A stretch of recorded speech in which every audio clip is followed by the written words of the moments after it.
ગુજરાતના મુખ્યમંત્રી અને રાજ્યના કૃષિ મંત્રી આપને એક વિનંતી કરવા માંગુ છું અમરેલી જિલ્લા કોંગ્રેસ પ્રમુખ તરીકે કે અમરેલીની અંદર અતિવૃષ્ટિ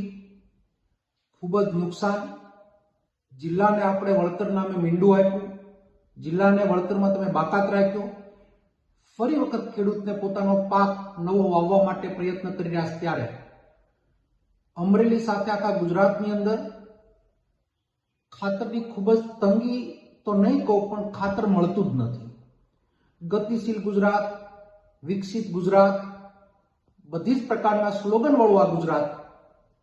માં પીરસનારી મોસાળે જમણવાર. જ્યાં હું બેઠો છું ત્યાંથી લઈને દિલ્હી સુધી ભાજપની સરકાર છેલ્લા 10 વર્ષની અંદર ગુજરાતનો ખેડૂત, અમારા જિલ્લાના ખેડૂત પાયમાલ પરિસ્થિતિમાં